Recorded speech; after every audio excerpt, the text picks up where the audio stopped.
আমার স্বামী বিদেশে চাকরি করছিলেন। সেই সময়ে আমার মামার ছেলে চাকরির জন্য শহরে এসেছিল এবং আমার বাড়িতেই থাকছিল। একদিন আমার পেটে প্রচণ্ড ব্যথা হল। পরীক্ষার পর জানা গেল আমি 2 মাসের অন্তঃসত্ত্বা। এটা কিভাবে সম্ভব? আমি আর আমার ভাই, আমরা দুজনেই শুধু বাড়িতে ছিলাম। তখন মনে পড়ল, আমার ভাই প্রতিদিন রাতে দুধের সঙ্গে ঘুমের ঔষধ মিশিয়ে আমাকে খাওয়াত, আর আমি গভীর ঘুমে ডুবে যেতাম। সেই সময়ে সে আমার সাথে। বন্ধুরা, আজকের এই গল্পে আপনাদের স্বাগত। আমি অনন্যা, বিবাহিত। বিয়ের পর স্বামীর সঙ্গে শহরে থাকতাম। কিছু মাস পর আমার মামার ছেলে চাকরির জন্য শহরে এলো। আমি তাকে আমার বাড়িতে রাখলাম, কারণ আমি একা ছিলাম। স্বামী বিদেশে ছিলেন। স্বামীর অনুমতিতেও কোনো আপত্তি ছিল না। আমার মামার ছেলে আমার খুব যত্ন নিত। বাজার থেকে কিছু আনার প্রয়োজন হলে সে এনে দিত। একদিন আমি অসুস্থ হয়ে পড়লাম। সে বলল, তুমি এখন বিশ্রাম নাও। রাতে আমাকে দুধের সঙ্গে ওষুধ মিশিয়ে দিত এবং চলে যেত। সকালে উঠলে আমার খুব আরাম লাগত। একদিন পেটে প্রচণ্ড ব্যথা হল। ডাক্তারের কাছে গেলাম। তিনি বললেন, তুমি অন্তঃসত্ত্বা। শুনে আমি স্তম্ভিত হলাম। ডাক্তারের দিকে তাকিয়েছিলাম। মনে হচ্ছিল যেন আকাশ ভেঙে পড়ল। এটা কিভাবে সম্ভব? আমি বিশ্বাস করতে পারছিলাম না। ডাক্তারকে বললাম, আপনার ভুল হয়েছে। আমি শুধু পেট ব্যথার কথা বলেছি। ডাক্তার হেসে বললেন, তুমি গত 5 বছর ধরে এই সমস্যা নিয়ে আমার কাছে আসছ। এখন ঈশ্বর তোমাকে সুখবর দিয়েছেন। বিশ্বাস করো। রিপোর্ট দেখে আমি আরেকটা ধাক্কা খেলাম। এমন ভয়াবহ মোট জীবনে আসবে ভাবিনি। শুনে মাথা ঘুরতে লাগল। বিয়ে হয়েছে 6 বছর। স্বামীর বিদেশে চাকরি। বছরে 1 মাসের জন্য দেশে আসতেন। তখন আশা করতাম এবার সন্তান হবে, কিন্তু প্রতিবারই হতাশা। এবার স্বামী বিদেশে, তাই ডাক্তারের কিছু বলিনি। রিপোর্ট তুলে নিয়ে ভারী মনে বাইরে এলাম। মাথা কাজ করছিল না। কিভাবে সম্ভব? আমি আর মামার ছেলে শুধু বাড়িতে ছিলাম। বাড়ির দিকে 1 কিলোমিটার দূরত্বে ক্লিনিক। কিন্তু মনে হচ্ছিল কাঁধে ভারী বোঝা। বাড়িতে এসে দরজা দেখে থেমে গেলাম। মনে হচ্ছিল নিজের অচেতন দেহ ক্লিনিক থেকে টেনে এনেছি। গলা শুকিয়ে গিয়েছিল। শ্বাস নিতে কষ্ট হচ্ছিল। দরজার ঘণ্টি বাজালাম। মামার ছেলে দরজা খুল। আমি ভিতরে এলাম। সে হাসল। আজ এত দেরি হলো কেন? খাবারের জন্য অপেক্ষা করেছি, খিদে সহ্য না হওয়ায় খেয়ে ফেলেছি। সে ভালো কথা বলত না। কয়েক মাস ধরে আমার সাথে থাকছিল। স্বামী কোনো আপত্তি করেননি, বরং মামার ছেলের জন্য স্বামী নিশ্চিন্ত ছিলেন। দিদি, কোথায় হারিয়ে গেলে? তার কথায় আমার মন ফির। বললাম, আমার খিদে নেই, মাথা ব্যথা করছে, আমি ঘরে যাচ্ছি। রিপোর্ট রাখলাম। বিছানায় বসে মন হারিয়ে গেল। মামার ছেলে ভালো ছেলে, এভাবে ভাবতে পারিনি। আমরা ছোটবেলা থেকে একে অপরকে চিনি। স্বামীর প্রতি কোনো সন্দেহ ছিল না, না মামার ছেলের চরিত্রে। কিন্তু রিপোর্টে সব সন্দেহ তার দিকে। আমি আর মামার ছেলে ছাড়া বাড়িতে আর কেউ ছিল না। মাথা ধরে বসে মনে পড়ল, কয়েকদিন ধরে সে আমাকে দুধের সাথে ওষুধ দিচ্ছিল। এরপর গভীর ঘুমে ডুবে যেতাম। সকালে সতেজ লাগত। সে কি আমাকে ঘুমের ওষুধ দিচ্ছিল? রাতে যখন আমি গভীর ঘুমে, তখন কি কিছু করছিল? সম্পর্ক এত বিকৃত হয়ে গেছে যে কামনার সামনে কিছু দেখা যায় না। সে কি এই কাজ করেছে? এটা ভেবে চোখে জল এলো। আমি তার বোন, কিভাবে এমন ভাবতে পারে? তার মন কিভাবে এই অপরাধ করতে পারল? আমি খুব কাঁদছিলাম। আমার অবস্থার কষ্ট কেউ বুঝতে পারছিল না। মনে পড়ছিল, ছোটবেলায় আমার কোলে খেলত। তখনকার কথা মনে আসছিল। আমার বিয়ের সময় সে নতুন কলেজে ভর্তি হয়েছিল। তখন আমাকে অনিল নামে ডাকা চালু করেছিল। বলত, তুই পরীর মতো সুন্দর। তোর হবু স্বামী কালো, লম্বা, রাগী। তোর সাথে মিলবে না।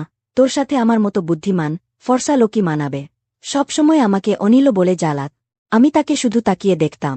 আমাদের সম্পর্ক ভালো ছিল। সে এখানে আসার পর রাত জেগে কথা বলত। এখনও আমাকে জ্বালাত। মনে হতো স্বামী বিদেশে অন্য কাউকে বিয়ে করেছে, তাই ফিরতে চায় না। আমাকে জ্বালালে আমি রাগে তাকাতাম। সে হাসত। তাকে দেখে কখনো মনে হয়নি এমন কিছু করতে পারে। তখন আমার দরজা ধাক্কাল।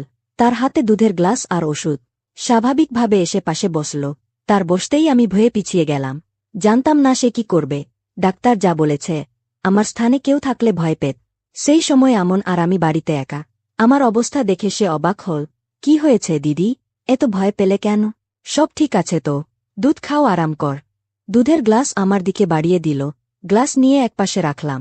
কঠিন স্বরে বললাম, তুমি এখান থেকে যাও, আমার ঘুম আসছে। জানতাম সে পাশেই বসে অফিসের কথা বলবে। আমি না ঘুমানো পর্যন্ত যাবে না। আমার আচরণে সে অবাক হল। কি হয়েছে দিদি, ঠিক আছো? আমার অসহায়তা দেখে সে অস্থির হয়ে পড়ল। আমার তার প্রতি রাগ বাড়ছিল। তার অভিনয় দেখে আরও গা চমকে উঠ। সে বোঝালেন না, সরল ভাব করছিল। আগে তার গালে থাপ্পড় মারতে চেয়েছিলাম, রিপোর্ট দেখাতে চেয়েছিলাম, কিন্তু আমাকে তাকে হাতে নাতে ধরতে হতো।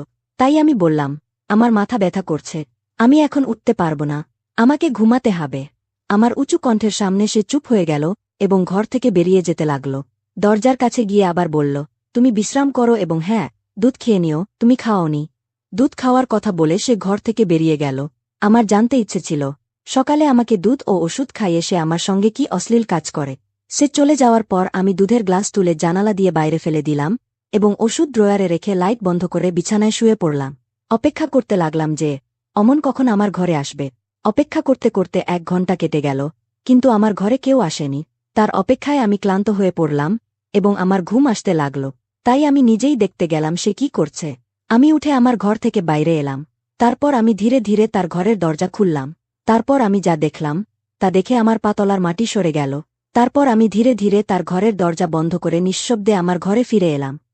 যখন আমার মামির ফোন এসেছিল এবং তিনি বলেছিলেন যে অমনকে শহরে চাকরি করতে হবে, কিন্তু তুমি জানো আমি তাকে হোস্টেলে থাকতে দিতে পারি না, কারণ সেখানে সব ধরনের ছেলে থাকে। আমার অমন সুশীল ও সর খারাপ লোকের জালে পড়ে সেও বিগড়ে যাবে এবং অন্য নেশায় অভ্যস্ত হয়ে যাবে। তাই তুমি তাকে তোমার ঘরে রাখ, যাতে আমরা এখানে নিশ্চিন্ত থাকতে পারি। তখন আমি অনেক বিশ্বাস করে মামির কথায় সম্মতি দিয়েছিলাম এবং বলেছিলাম ঠিক আছে। সব ভাবতে ভাবতে আমার মাথা ফেটে যাওয়ার উপক্রম। আর অমন তখন তার ঘরে বসে সিগারেট খাচ্ছিল। তার পিঠ আমার দিকে ছিল, তাই সে জানত না যে আমি তাকে সিগারেট খেতে দেখছি। আমার মামি হার্ট পেশেন্ট ছিলেন। যদি মামি জানতেন যে অমন আমার সঙ্গে যা করেছে, তা শুনে হয়তো তিনি মারা যেতেন। কিন্তু আমি ভাবলাম সকালে অমনকে বলব যে সে তার থাকার ব্যবস্থা কোথাও আর করুক, আমি তাকে আর আমার ঘরে রাখতে পারব না। তারপর আমি আমার ঘর লক করে শুয়ে পড়লাম। সকালে আমার ঘরের দরজায় জোরে জোরে ধাক্কানোর শব্দ হল। আমি উঠে দরজা খুলতে গিয়ে দেখলাম অমন রেগে গেছে। তুমি দরজা কেন লক করে রেখেছিলে দিদি? সে রেগে গিয়ে আমাকে জিজ্ঞেস কর। আমার সঙ্গে এভাবে কথা বলার অধিকার তার ছিল না। হয়তো সে এভাবে রেগে যাচ্ছিল কারণ আমি তার পথ আটকে দিয়েছিলাম। হয়তো তার ইচ্ছা পূর্ণ হয়নি, তাই সে আমার সঙ্গে এমন কথা বলছিল। আমি বললাম, তুই কে আমার সঙ্গে এই কথা বলার? আমার রাগ দেখে সে শান্ত হয়ে গেল। পরে বলল, দিদি, তোমার রাতে ভালো লাগছিল না, আমি তোমার চিন্তা করছিলাম। আমি অনেকক্ষণ ধরে দরজা ধাক্কাচ্ছি, কিন্তু যখন তুমি উত্তর দাওনি, তখন আমার মনে হলো তুমি অজ্ঞান হয়ে গেছ। তাই আমি দরজা খুলতে চেষ্টা করছিলাম, কিন্তু লক ছিল। তাই আমি চিন্তিত হয়ে গিয়েছিলাম। তাই তুমি দরজা লক করে রেখো না প্লিজ। তার মিথ্যা চিন্তা আর দেখানোর চিন্তা দেখে আমি খুব রেগে গেলাম। তাই আমি বললাম, তুই আমার চিন্তা করার কোনো দরকার নেই। তারপর আমি আমার ঘর থেকে বেরিয়ে এলাম। আমি নিজেই নাশতা বানালাম এবং প্রতিবেশীর ঘরে চলে গেলাম। আমার প্রতিবেশীও আমার বয়সী এক মেয়ে ছিল। যখন আমার স্বামী বাইরে যেতেন, সে আমার খুব দেখাশোনা করত। তার সঙ্গে আমার খুব ভালো বন্ধুত্ব ছিল। তার স্বামীও আমাকে ছোট বোনের মতো দেখ। সে বাজারে কিছু কিনতে গেলে সে আমাকে জিজ্ঞেস করত, দিদি তোমার কিছু লাগবে? আমি তাকে বলতাম, আমার লাগবে। সে প্রায়ই আমার জন্য জিনিস আনত। কিন্তু যখন থেকে অমন এসেছে, আমি তাকে সব কিছু বলেছিলাম। তখন আমার প্রতিবেশী সন্ধ্যার সঙ্গে আমার একটাই কাজ ছিল, তা হলো আমার গর্ভপাত করানো, কারণ আমার স্বামী আগামী 3 মাস পরে আসবেন। এই অপরাধ দূর করা ছাড়া আমার কোনো উপায় ছিল না। কিন্তু সন্ধ্যাকে কি বলবো তা বুঝতে পারছিলাম না এবং জানতাম না সন্ধ্যা আমার ব্যাপারে কি ভাববে। কিন্তু আমাকে একজন মহিলার প্রয়োজন ছিল। এটাই সত্যি, আমাকে এই পদক্ষেপ নিতে হতো, কারণ যদি আমি মামিকে সব বলতাম, তিনি তা সহ্য করতে পারতেন না, এবং যদি আমি আমার স্বামীকে সব বলতাম, তিনি আমাকে স্ত্রী হিসেবে কখনো গ্রহণ করতেন না। আমার ঘর ভেঙে যেত। অবশেষে সাহস করে সন্ধ্যাকে বললাম যে আমার পেটে সন্তান আছে এবং আমাকে গর্ভপাত করাতে হবে। তারপর সে আমার সঙ্গে ডাক্তারের কাছে যেতে রাজি হল। আমরা এক নতুন মহিলা ডাক্তারের কাছে গেলাম এবং তাকে বললাম, আপনি যদি আমার এই কাজ করেন, আমি আপনাকে ভালো টাকা দেব। মহিলা ডাক্তার রাজি হলেন। কিন্তু সেই রাতে আমার সঙ্গে এমন কিছু হলো যা আমার হৃদয় কাঁপিয়ে দিল। রাতে বাড়ি ফিরে আমি অমনকে বললাম, এখন আমি তোমাকে আমার ঘরে রাখতে পারব না, তাই তোমাকে আগামী 5 দিনের মধ্যে কোথাও থাকার ব্যবস্থা করতে হবে। আমার কথা শুনে সে অবাক হয়ে গেল এবং বলল, দিদি তুমি কি বলছ? আমি তোমাকে কেন ছেড়ে যাব? তারপর সে বলতে লাগল, দিদি আমি যেখানে থাকি সেখানে থাকব, কিন্তু তুমি একা কিভাবে থাকবে? অমনের আমার প্রতি চিন্তা আমাকে দেখাচ্ছিল। কিন্তু আমি বললাম, তোমার আসার আগে আমি একাই থাকতাম। যত তাড়াতাড়ি সম্ভব তোমার থাকার ব্যবস্থা করো। এই কথায় সে কিছু বলল না, কিন্তু তার মুখে রাগ দেখা যাচ্ছিল। তারপর আমি আমার ঘরে শুতে গেলাম। এখন আমি ঘর লক করে শুতে লাগলাম। কিছুক্ষণ পরে আমি ঘুমিয়ে পড়লাম। তখন আমি অজ্ঞান হয়ে গেলাম। রাতে যখন আমি জেগে উঠলাম, আমি অনুভব করলাম যে কেউ আমার পাশে শুয়ে আছে, কিন্তু আমার ঘরে খুব অন্ধকার ছিল। এত অন্ধকার যে আমি তাকে দেখতে পাচ্ছিলাম না। আমি খুব ভয় পেয়ে গিয়েছিলাম এবং হঠাৎ করেই কিছু ভাবতে পারছিলাম না। তাই আমি জোরে চিৎকার করতে লাগলাম। কিন্তু পর মুহূর্তে আমার পাশে শুয়ে থাকা ব্যক্তি উঠে বসে গেল।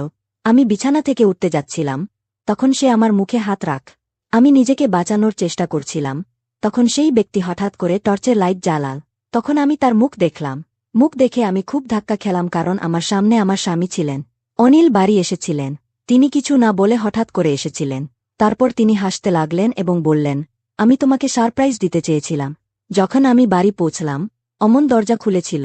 তাকে জানতাম আমি আসছি, কিন্তু যখন আমি ঘরে এলাম, ঘর বন্ধ ছিল। তাই আমাকে জানালা দিয়ে ভেতরে আসতে হলো।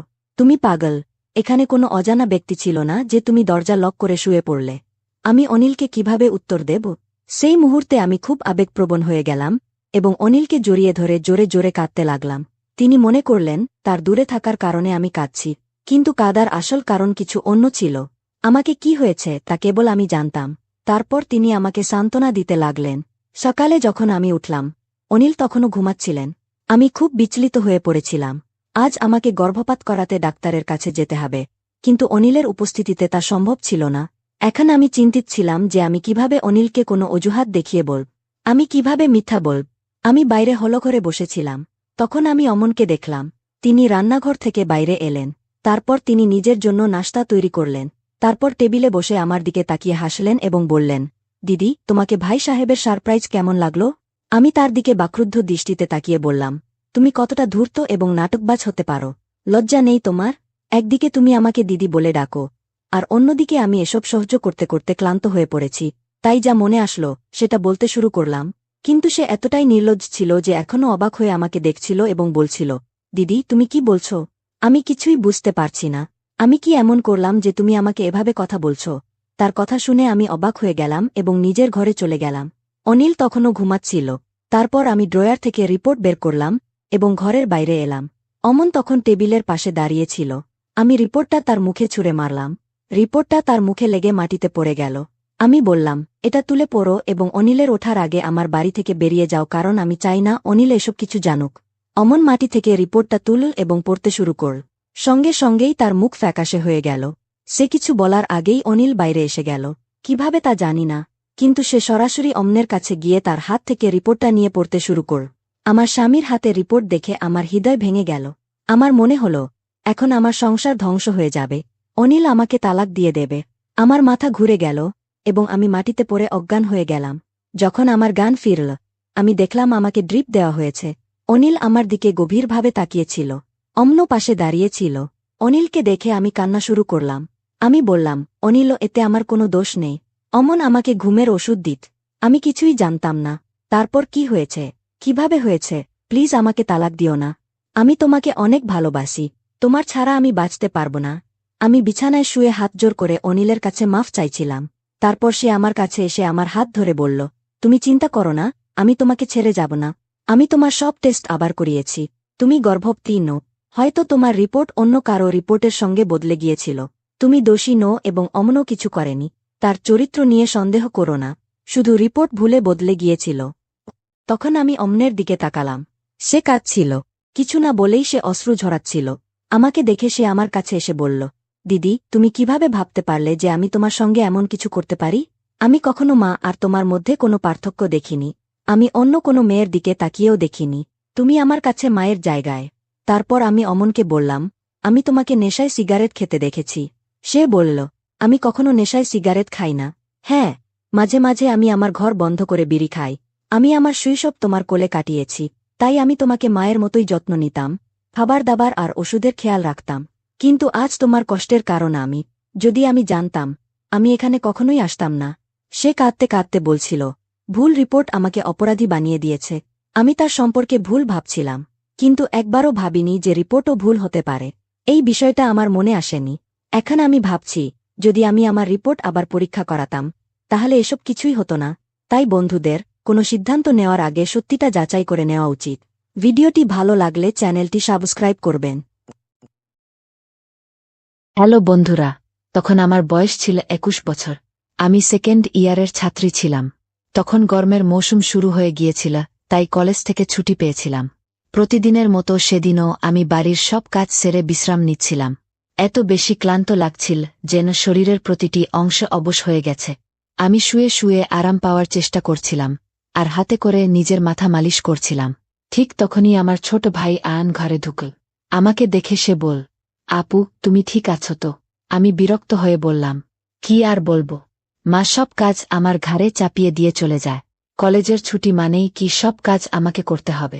উপর থেকে মোলায়েমও ছুটিতে আছে, একা সামলাতে পারছি না। আমার কথা শুনে আয়ান আমার পাশে বসে বল, আমার আদরের আপু, চিন্তা করো না। আমি এখনই তোমার জন্য এক গ্লাস দুধ নিয়ে আসছি, একটু খেলে ভালো লাগবে। তার কথায় আমি হেসে ফেললাম আর বললাম, দুধ লাগবে না, শুধু বাইরে থেকে খাবার নিয়ে এসো। একটু বিশ্রাম নিলেই আমি ঠিক হয়ে যাব। আয়ন ঘর থেকে বেরিয়ে গেল। কিছুক্ষণ পর সে ঠান্ডা দুধের গ্লাস হাতে ফিরে এল। তখন তাকে দেখে আমার মনে অনেক ভালোবাসা জন্মাল। ভাই বোনের মধ্যে এমন সম্পর্ক খুব কম দেখা যায়। আমি ওর মাথায় হাত বুলিয়ে দিলাম আর দুধ খেয়ে নিলাম। দুধ খাওয়ার পর আমি পাশে গ্লাসটা রেখে দিলাম। চলো আপু, আমি তোমার মাথায় মালিশ করে দিই, তুমি ঘুমিয়ে পড়ো। সে আমার মাথার কাছে বসল আর আলতো করে মালিশ করতে লাগল। ধীরে ধীরে আমার মাথার ব্যথা কমে এলো।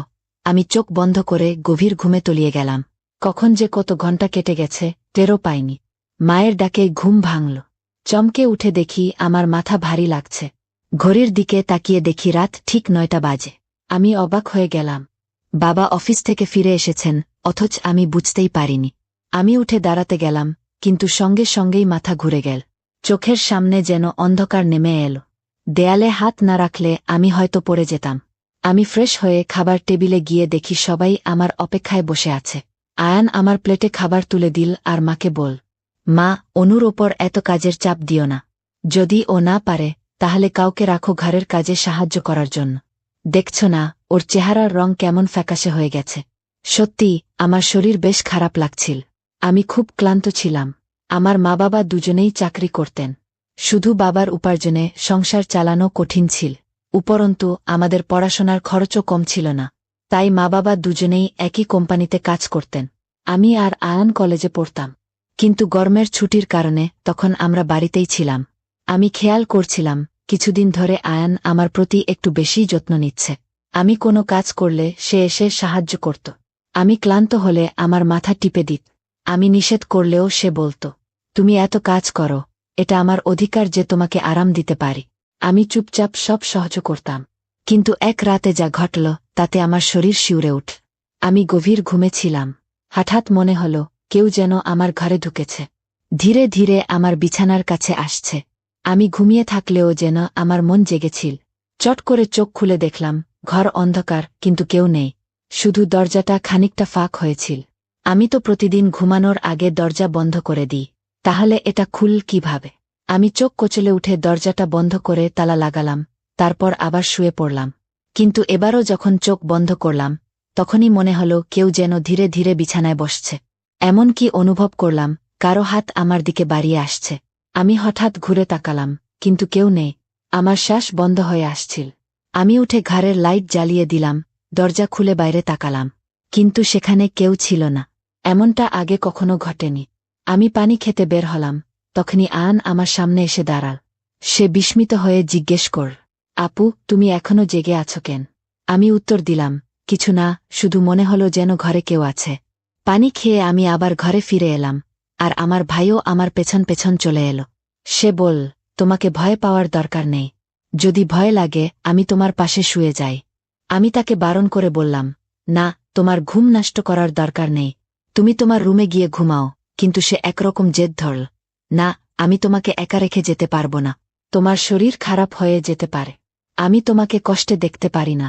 তুমি ঘুমিয়ে পড়ো, আমি এখানেই থাকছি। শেষমেশ আমি বিছানায় গিয়ে শুয়ে পড়লাম, আর সে তার বালিশ নিয়ে সোফায় শুয়ে গেল। কিন্তু সেই রাতটা কেমন যেন অদ্ভুত লাগছিল। মনে হচ্ছিল কেউ যেন আমার পাশে বসে অনেকক্ষণ ধরে আমাকে দেখছে। কেউ যেন আমার চুলে আলতো করে হাত বুলিয়ে দিচ্ছে, আমার গালে আঙুল চালিয়ে দিচ্ছে। আমি গভীর ঘুমেছিলাম, তাই সবকিছু স্বপ্নের মতো মনে হচ্ছিল। পরের দিন সকালে যখন ঘুম ভাঙল, আমার মন অদ্ভুত একটা অস্বস্তিতে ভরে গেল। কিন্তু যখন আমি আমার ভাইয়ের দিকে তাকালাম, তখন আমি অবাক হয়ে গেলাম। সৌভাগ্যবশত আমি ওড়না দিয়ে নিজেকে ঢেকে রেখেছিলাম, কিন্তু আমার জামা পুরো এলোমেলো হয়ে গিয়েছিল। এইভাবে আগে কখনো ঘুমাইনি। আজ আমার ভেতরে একটা অদ্ভুত আনন্দ অনুভূত হচ্ছিল, যেন আমি খুব ভালো একটা ঘুম দিয়েছি। আমি ভাইয়ের দিকে তাকিয়ে প্রশ্ন করলাম, তুমি এত খুশি কেন? সে মিষ্টি হেসে বল, আমি তো প্রতিদিনই এত খুশি থাকি। যার এমন সুন্দর বোন আছে সে খুশি থাকবে না? সারাদিনের কাজ শেষ করে যখন আমি বসেছিলাম, তখন সে একটা তেল নিয়ে এসে বল, অনু আপু, তোমার চুল আনো, আমি তোমার মাথায় তেল মালিশ করে দেই। আমি তার আচরণে কিছুটা অস্বস্তি অনুভব করলাম। বললাম, এগুলো তোমার কাজ না, যাও, বন্ধুদের সঙ্গে খেলতে যা। আমার তেলের প্রয়োজন নেই। কিন্তু সে আমার কথা শুনল না। আমার চুলের ক্লিপ খুলে দিতে দিতে বল, তুমি এত বেশি ভাবেন কেন? এমন ভাই পাওয়া ভাগ্যের ব্যাপার। আমি তোমাকে তেল মালিশ করে দিলে তোমার কি সমস্যা? আমি তাকে আবারও নিষেধ করলাম, কিন্তু সে একরকম জোর করেই আমাকে নিয়ে রুমে গেল। আমি বিছানায় শুয়ে পড়লাম, চুল বিছিয়ে দিলাম, আর সে সামনে বসে আমার মাথায় তেল মালিশ করতে লাগ। সে আমার থেকে 4 বছরের ছোট ছিল, কিন্তু সবসময় নাম ধরে ডাক। হাসতে হাসতে বল, তুমি এত সুন্দর, তোমাকে দেখলে মনে হয় সবসময় এভাবেই হাসি মুখে থাকুন, আর আমি তোমার যত্ন করি। তেল মালিশের পর আমি ঘুমিয়ে পড়লাম। কিছুক্ষণ পর যখন ঘুম ভাঙল, তখন পুরো শরীর যেন ব্যথায় ভেঙে আসছিল।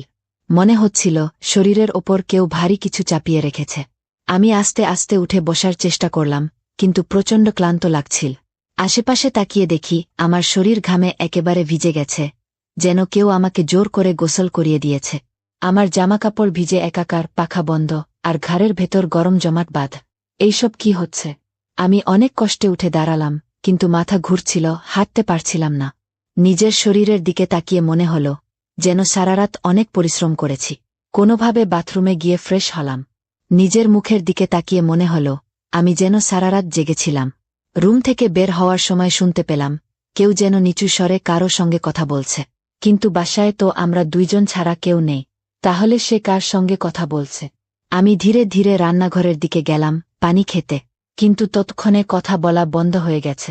রান্নাঘরের দরজার কাছে দাঁড়িয়ে দেখি সে বসার ঘর থেকে বেরিয়ে এল। তার হাতে অনেকগুলো টাকা ছিল। আমি অবাক হয়ে গেলাম। পরক্ষণেই তার চোখ আমার চোখের সঙ্গে মিল। সে কিছুটা ঘাবলে গেল, দ্রুত টাকাগুলো প্যান্টের পকেটে ঢুকিয়ে ফেলতে চাইল, কিন্তু আমি তার হাত চেপে ধরলাম। এত টাকা তোমার কাছে কোথা থেকে এল?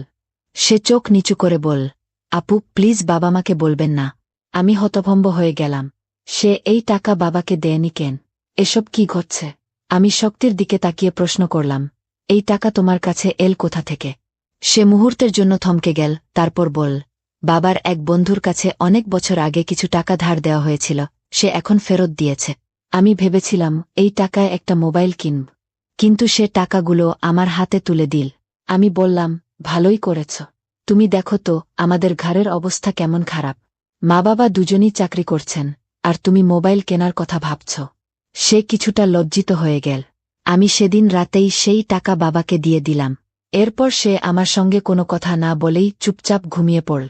পরের দিন সকালে আমি রান্নাঘরে কাজ করছিলাম। হঠাৎ সে তার কয়েকজন বন্ধুকে নিয়ে বাসায় ঢুকে পড়ল। আমি অবাক হয়ে গেলাম, কারণ সে সরাসরি তাদের বসার ঘরে নিয়ে গেল। তখন আমি বোরখা ছাড়া বাসন মাজছিলাম। ওরা সবাই হাসতে হাসতে ঘরে ঢুকল। আমি সঙ্গে সঙ্গেই ওড়না গায়ে জড়িয়ে নিলাম এবং আয়ানকে ধমক দিয়ে বললাম, এটা কি ধরনের আচরণ? তুমি জানো বাবা মা এখন বাসায় নেই, তাও তুমি এভাবে বন্ধুদের নিয়ে চলে এলে। আয়ান একদম গায়ে না মেখে বল, এই বাসা আমারও। যখন তুমি আমার কথার গুরুত্ব দাও না, তখন আমিও তোমার কথা শুনব না। যাও, ভালো করে খাওয়ার আয়োজন করো। এরা আমার স্পেশাল বন্ধু। আমি ওর ব্যবহারে হতবাক হয়ে গেলাম, কিন্তু কি বা করতে পারতাম? খাওয়া তো বানাতেই হবে। আমি রান্না করতে লাগলাম। কিছুক্ষণ পর সে আবার এসে বল, খাবার পরিবেশনও তুমি নিজেই করবে। তার কথাগুলো আমাকে অবাক করছিল। এত সামান্য ব্যাপারে সে এত বদলে গেল কিভাবে? আমি খাবার টেবিলে সাজিয়ে দিয়ে দেখি ওর বন্ধুরা আমাকে বারবার অদ্ভুতভাবে দেখছে। ওরা সবাই আয়ানের চেয়ে বয়সে বড় এবং এমনভাবে তাকাচ্ছিল যেন আমাকে আস্ত গিলে ফেলবে। আমি দ্রুত নিজের ঘরে চলে গেলাম এবং দরজা বন্ধ করে দিলাম। ওরা চলে যাওয়ার পর আমি আয়ানের দিকে তীব্র দৃষ্টিতে তাকিয়ে বললাম, তোমার বন্ধুরা যেন আর কখনো এই বাসায় না আসে। কিন্তু সে একদম অন্যভাবে প্রতিক্রিয়া দেখাল। আমার হাত ধরে বল, তোমার এত রাগ কোথা থেকে আসে? তারপর বল, ঠিক আছে ওরা আর আসবে না, কিন্তু তুমি এই ব্যাপারে মা বাবাকে কিছু বলবে না। আয়ান যেন দিনে দিনে বদলে যাচ্ছিল। কখনো খুব আদর করে কথা বলত, কখনো আবার রেগে যেত। আমি তার ব্যবহারে ধীরে ধীরে অস্বস্তি অনুভব করতে লাগলাম। সেদিন বিকেলে আমি ঘরে বিশ্রাম নিচ্ছিলাম। হঠাৎ টের পেলাম কেউ যেন আমার পায়ের ওপর হাত বোলাচ্ছে। আমি চমকে উঠে দেখি আয়ান আমার পা নিজের কোলে তুলে নিয়ে ম্যাসাজ করছে। আমি সঙ্গে সঙ্গে তাকে ধমক দিয়ে বললাম, এটা কি করছ? থামো। কিন্তু সে একগুঁয়ে হয়ে বল, আমাকে করতে দাও। এই বাড়িতে একমাত্র আমি আছি যে তোমার এত খেয়াল রাখে। মা বাবা তো সারাদিন কাজে ব্যস্ত। আমি প্রচণ্ড ক্লান্ত ছিলাম। চোখ বন্ধ করলাম আর ধীরে ধীরে ঘুমিয়ে পড়লাম। আয়ানের হাতের ছোঁয়ায় আমি যেন গভীর ঘুমে তলিয়ে গেলাম। কিন্তু যখন ঘুম ভাঙল, আমার শরীর থরথর করে কাঁপছিল। মাথা ঝিমঝিম করছিল, যেন কেউ আমাকে কোনো ওষুধ খাইয়ে দিয়েছে। বিছানার চাদর এলোমেলো হয়েছিল, আর পাশে পড়েছিল একটা ছেলেদের শার্ট এবং পারফিউম। আমি পুরোপুরি হতভম্ব হয়ে গেলাম। এগুলো কার? আমি তো কিছুই মনে করতে পারছিলাম না। মাথা এত ভারী লাগছিল যে আবার বিছানায় লুটিয়ে পড়লাম। আমি শুনতে পেলাম কেউ যেন নিচু গলায় কথা বলছে। কিন্তু বাসায় তো আমার আর আয়ানের ছাড়া আর কেউ নেই। তাহলে কার কথা শুনছি? আমি আরও সচেতন হয়ে শুনতে চেষ্টা করলাম। মনে হল কেউ আমাকে জাগানোর চেষ্টা করছে। কিছুক্ষণ পর যখন আমার চোখ সম্পূর্ণ খুলল, তখন আমার মাথার ভেতর পুরো রাতের দৃশ্য একসঙ্গে ঘুরপাক খেতে লাগ। আমি দ্রুত পাশের টেবিলের দিকে তাকালাম, যেখানে শার্ট আর পারফিউম ছিল, কিন্তু সেগুলো কোথাও নেই। আমার শরীর প্রচণ্ড ব্যথা করছিল। মনে হচ্ছিল যেন পুরো শরীর পানি দিয়ে ভিজিয়ে দেওয়া হয়েছে। এটা কি হচ্ছে? দিন দিন আমার শরীর আরও দুর্বল হয়ে যাচ্ছিল। আয়ানও যেন দিনে দিনে আরও বেশি আমার কাছে আসার চেষ্টা করছিল। আমি তাকে যত এড়িয়ে যেতে চাইতাম, সে ততই আমাকে ঘিরে রাখার চেষ্টা করত। আমার শারীরিক অবস্থাও খারাপ হতে লাগ। একদিন মা আমাকে দেখে চিন্তিত হয়ে বললেন, তুমি অনেক দুর্বল হয়ে যাচ্ছ। কাল অফিস থেকে ছুটি নিয়ে তোমাকে ডাক্তার দেখাতে নিয়ে যাব। সেই রাতে আমি ঘুমাতে পারছিলাম না। বারবার জেগে উঠছিলাম। পরদিন মা বাবা যথারীতি কাজে চলে গেলেন। তাদের যেন আমার কথা ভাবার সময় নেই। অবশেষে আমি নিজেই ডাক্তার দেখাতে গেলাম। ডাক্তারের কাছে পরীক্ষা করার পর আমার মাথা পুরোপুরি ঘুরে গেল। আল্ট্রাসাউন্ড রিপোর্টে দেখা গেল আমি গর্ভবতী। আমি হতবাক হয়ে গেলাম। আমার সঙ্গে এই ভয়ঙ্কর ঘটনা ঘটিয়েছে কে? আমার ভাই ছিল, কিন্তু সেই মুহূর্তে আমার মাথায় একটাই ভাবনা ঘুরপাক খাচ্ছিল। আমি ওকে নিজের আপন ভাই বলে মনে করতাম, কিন্তু সত্যটা তো আলাদা। সবাই জানত এটা লুকানোর কিছু ছিল না যে সে আমার সৎ ভাই। মা যখন দ্বিতীয়বার বিয়ে করেন, তখন ওর জন্ম হয়। আর আমি মায়ের প্রথম বিয়ের সন্তান। এই সত্যিটাই আমাকে আরও সন্দিহান করে তুলছিল। কিভাবে মা বাবাকে বলবো, কিভাবে মুখ খুলব? যখনই সে আমার পাশে বসত, কখনো হাত ধরত, কখনো গাল টানত, আমি বুঝতে পারছিলাম কিছু একটা ঠিক নেই। একদিন আমি হাসপাতালে গেলাম। অ্যাবর্শন করানোর আগে ডাক্তারকে অনুরোধ করলাম এই শিশুটির ডিএনএ পরীক্ষা করতে। রিপোর্ট হাতে পাওয়ার পর আমার দম বন্ধ হয়ে আসছিল। যা ভাবছিলাম আসল সত্যিটা ছিল তার চেয়েও ভয়ঙ্কর। শিশুটি আমার সৎ ভাইয়ের ন। তাহলে কার? আমি কিছুতেই মাথার ভেতর চলতে থাকা অন্ধকার ভাবনাগুলোকে থামাতে পারছিলাম না। শেষ পর্যন্ত আমি আমার রুমে একটি ক্যামেরা সেট করে রাখলাম। পরদিন মা বাবা যখন বাসায় ছিলেন না, তখন সে আমার কাছে এলো। বল, মাথায় তেল মালিশ করে দেবে। আমি অনেকবার না করলাম, কিন্তু সে পিড়াপিড়ি করতে থাক। আর তারপর যা ঘটল তা ভাবতেই আমার গা শিউরে উঠছে। আমি বুঝতে পারছিলাম তেলে কিছু একটা মেশানো আছে।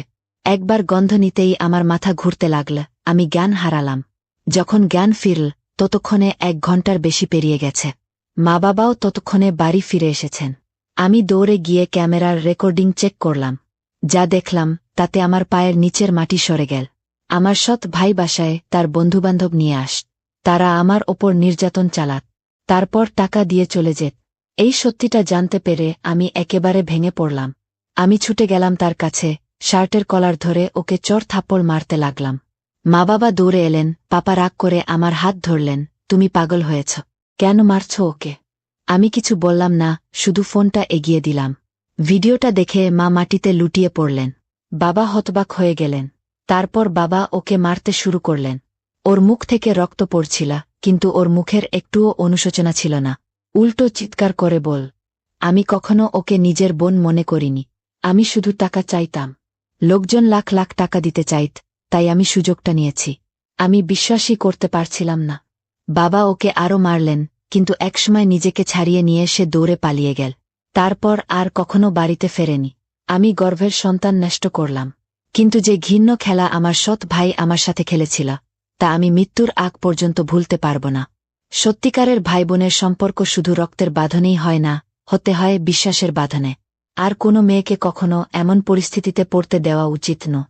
সন্তানকে একা ফেলে রাখা, তাদের প্রতি দায়িত্বহীন হওয়া, এগুলো অভিভাবকদের বড় ভুল। বাবা মা যদি সন্তানদের সঠিক যত্ন না নেয়, তাহলে বিপদ খুব কাছেই থাকে। আমি চাই প্রতিটি বাবা মা যেন এ থেকে শিক্ষা নেয়। আমি 19 বছরের একটা তরুণী মেয়ে ছিলাম, সবে যৌবনে পা দিয়েছিলাম। আমি আমার ঘরে একা ঘুমোতাম, যাতে কোনো কাজ করতে আমার কোনো দ্বিধা না হয়।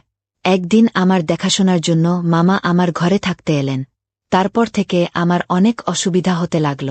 আমি মামার থেকে লুকিয়ে আমার কাজকর্ম চালিয়ে যেতাম। একদিন মামা আমাকে হাতে নাতে ধরে ফেললেন।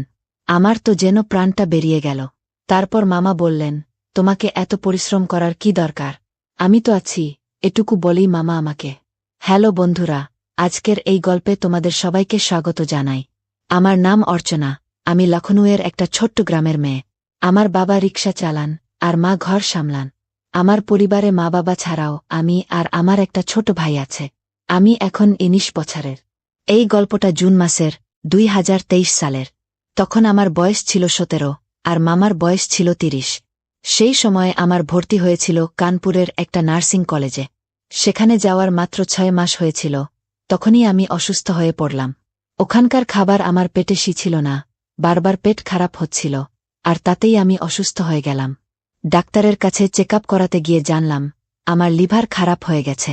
এখন আমার ভালো খাওয়া দাওয়া আর চিকিৎসার দরকার ছিল। তাই আমি বাড়ি ফিরে এলাম। কলেজের পড়াশোনা মাঝপথেই ছেড়ে দিলাম। বাড়ি ফিরতেই পরিবারের লোকজন বলল, যদি তোমার শরীর এভাবে খারাপ থাকে, তাহলে পড়াশোনা করো না। আমি এতটাই রোগা হয়ে গিয়েছিলাম যে মনে হচ্ছিল আমার কোনো বড় রোগ হয়েছে। আমি বাবাকে বললাম, ওখানকার খাবার আমার একদম ভালো লাগত না, হজমও হতো না। তখন বাবা বললেন, ঠিক আছে, তুমি অন্য কোথাও গিয়ে থেকে দেখো। যদি ওখানকার পরিবেশ পছন্দ হয়, তাহলে ভালো। না হলে ফিরে এসো, এখান থেকেই পড়াশোনা করো। আমি আর ফিরতে চাইছিলাম না। কিন্তু দাদু বাবাকে বললেন, যদি ওর পড়াশোনা ওখান থেকে ঠিকঠাক চলে, তাহলে ওর মাকে ওর সঙ্গে পাঠিয়ে দাও।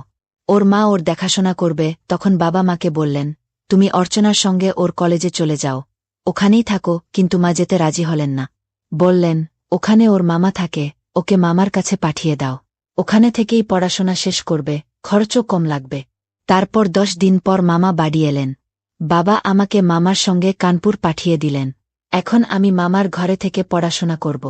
সকালে নাস্তা করে 9টার সময় কলেজে যেতাম, দুপুর 1টায় খেতে ফিরতাম, আর রাতের খাবার হতো প্রায় 9টায়। দিনগুলো ভালোই কাটছিল। মাঝে মধ্যে মামার সঙ্গে বাজারে যেতাম, পিৎজা বার্গার খেতাম। মামার ফ্ল্যাটে ফ্রি ওয়াইফাই ছিল, তাই কখনো কখনো আমি ঘরে বসেই অনলাইনে পড়াশোনা করতাম। সবকিছু খুব ভালোই চলছিল। পরের 6 মাস পর্যন্ত মামা সম্পর্কে আমার মনে কোনো বিশেষ ভাবনা আসেনি। একবারের কথা, আমি ছাদে ঘুরছিলাম। তখন মামার ফ্ল্যাটের পাশের ছাদে একজন কাকু একটা মেয়ের সঙ্গে খেলছিলেন। এটা দেখে আমার মনেও কিছু অদ্ভুত অনুভূতি জাগল। ঠিক তখনই মামার কথা মনে পড়ল, আর সেই মুহূর্ত থেকে আমার মনের দৃষ্টিভঙ্গি বদলে গেল। এরপর থেকে আমি মামার ফ্ল্যাটে বেশি সময় কাটাতে লাগলাম। একদিন মামাকে বললাম, মামা, আমার কিছু নতুন জামাকাপড় কিনতে হবে, চলো বাজারে যাই। মামা রাজি হলেন, বললেন, ঠিক আছে, সন্ধ্যায় যাব। পরদিন আমরা বাজারে গেলাম। ট্রেনে করে গিয়ে পৌঁছতেই মামা নিজের জন্য কিছু জামা কিনলেন। কিন্তু আমার ভেতরের জামা কিনতে হবে। মামার সঙ্গে থাকায় একটু দ্বিধা হচ্ছিল। আমি ভাবছিলাম কিভাবে বলবো, কিন্তু আমার চুপ থাকা দেখেই মামা বুঝে গেলেন। বললেন, অর্চনা, যা কিনতে চাও, গিয়ে কিনে নাও। আমি এখানেই আছি। আমার ওখানে যাওয়াটা ঠিক হবে না। আমি বললাম, না মামা, এমন কিছু না, তুমি আমার সঙ্গে চলো। বলতে বলতে কি হলো জানি না, আমি তাকে সঙ্গে নিতে বলে ফেললাম। মামা গম্ভীরভাবে আমার দিকে তাকালেন। ভাবলাম রেগে যাবেন, কিন্তু তিনি কিছু বললেন না, চুপচাপ দাঁড়িয়ে রইলেন। আমি ভেতরে গিয়ে প্রয়োজনীয় জামা কিনে ফিরলাম।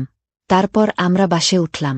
রাস্তাটা খারাপ ছিল, বাসটা একদিকে হেলে পড়ছিল। মামা নিজেকে সামলাতে আমার কোমরে হাত রাখলেন আর জোরে ধরলেন।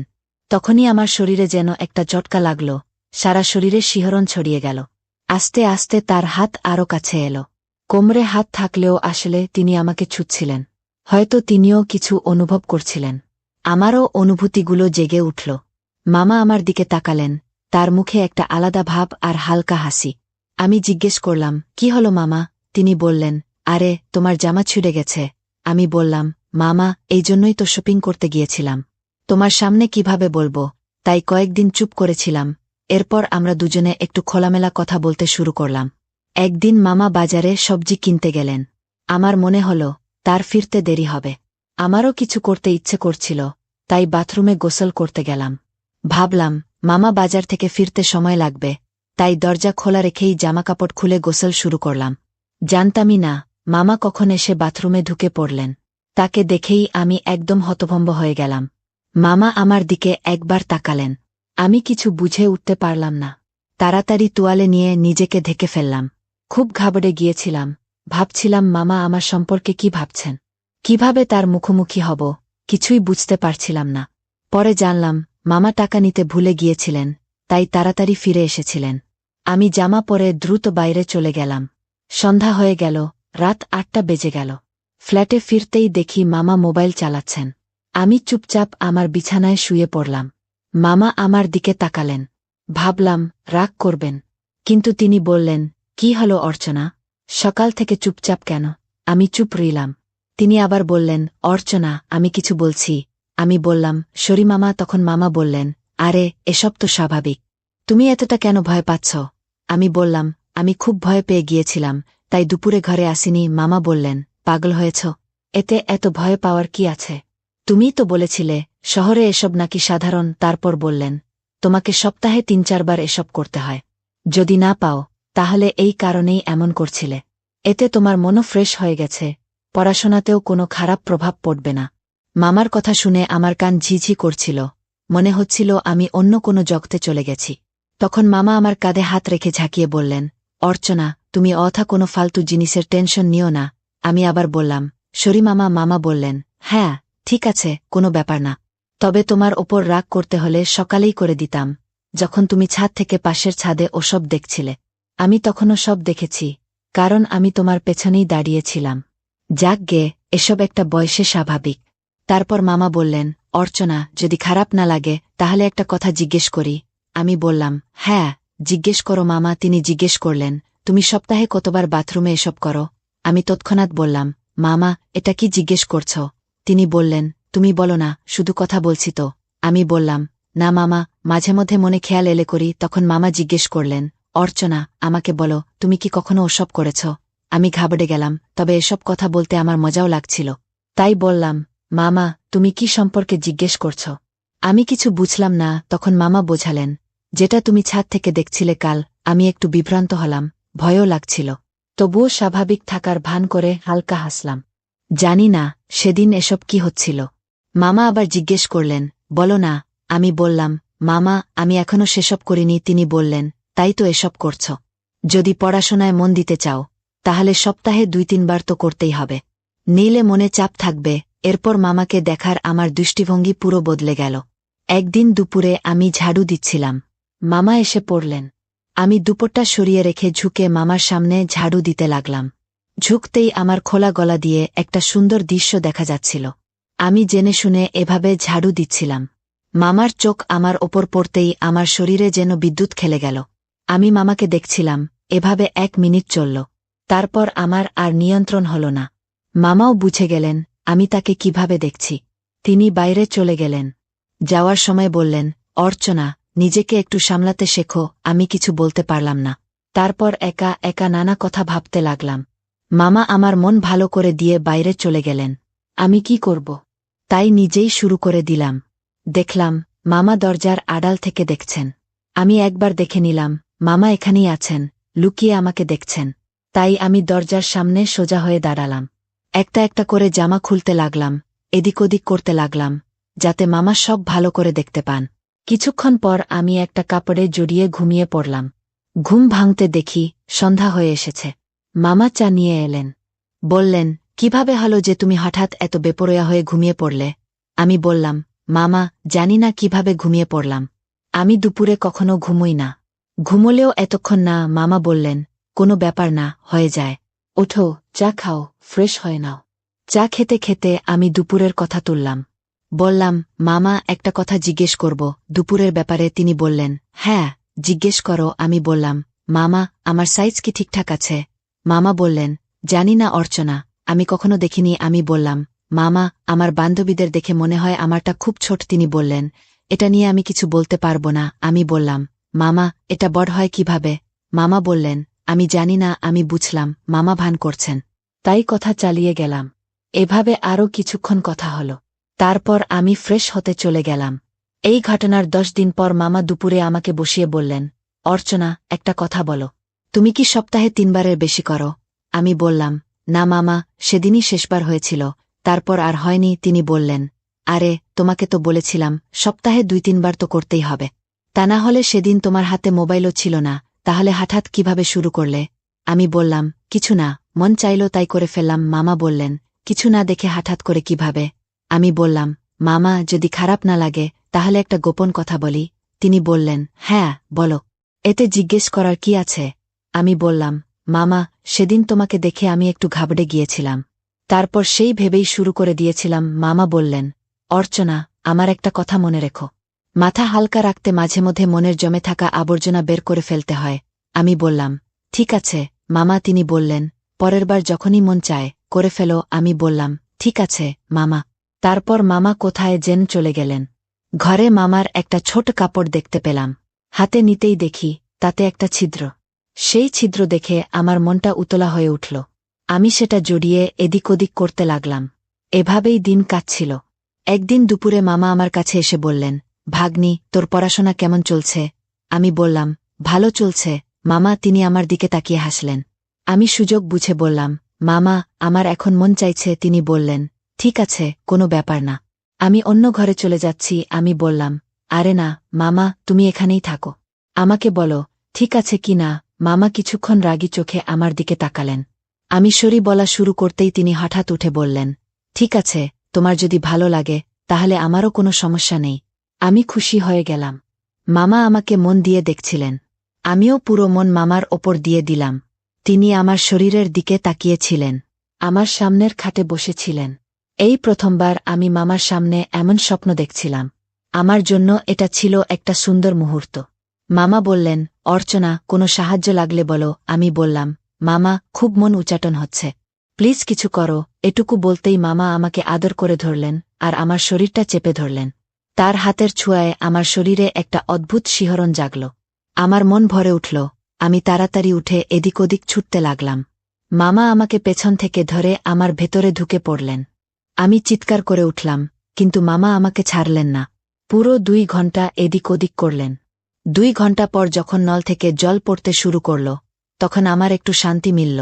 তারপর আমি মামার সঙ্গে জড়িয়ে পড়লাম। এখন যখনই আমার এদিক ওদিক করতে ইচ্ছে করে, আমি রাতেই মামাকে বলে দিই। তারপর আমরা একে অপরের মধ্যে হারিয়ে যাই। তো বন্ধুরা, গল্পটা যদি ভালো লেগে থাকে তাহলে চ্যানেলটা সাবস্ক্রাইব করো।